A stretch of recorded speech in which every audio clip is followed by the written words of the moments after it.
the recent James Fox film about the Brazil. Yeah. Okay. So love his stuff. He's great. He is great. Yeah.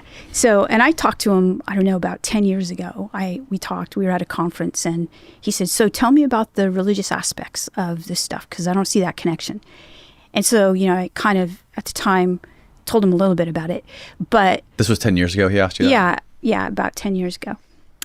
However, this last video of his, Moment of Contact. Moment of Contact, yeah. Yeah. It's Varginha, Brazil. There was a crash landing, and apparently there was a being that was running around a town for a couple of days that was captured by the military. Or two beings, rather. Yeah. So this was fascinating to watch, mostly because, to me, what was interesting, he's bringing he's bringing the framework of what I would call the secular idea of the UFO as extraterrestrial, crash lands, and then the government covers it up. And people are... Men in black. Yeah, and intimidated, and the being looks really creepy, these kinds of things. So all those elements are there. But what's also there, but what gets completely missed generally, is that this is in a Catholic country.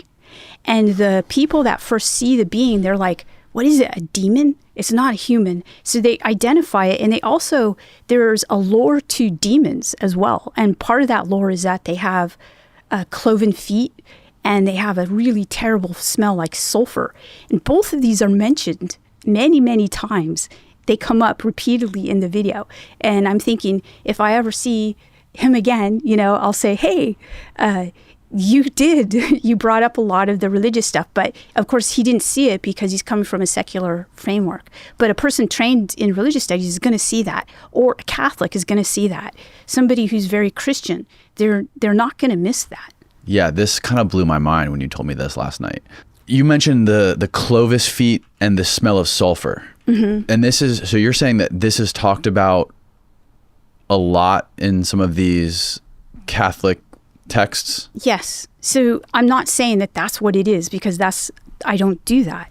But I'm pointing out that when people had these experiences in 1500, 1600, these are the same kinds of things that they would say. They would say it smelled like sulfur. They would talk about the feet and things like that.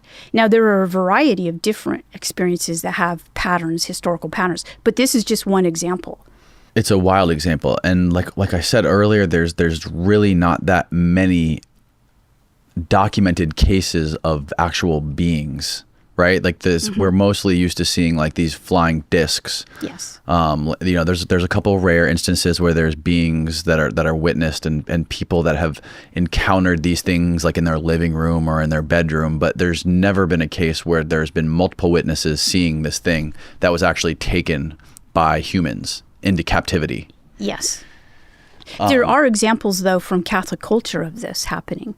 Like I mentioned the Teresa account where she sees a being, but she doesn't record a smell or anything like that. But it more looks like the beings that populate John Mack's book, or the beings that the kids in Westall or Zimbabwe, see.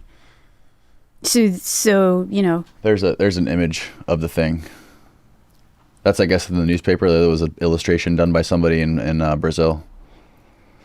Like, how does that thing get here? Yeah, all I can tell you is how people have seen it for a long time, not just in the 21st and 20th centuries. It's been around. Yeah.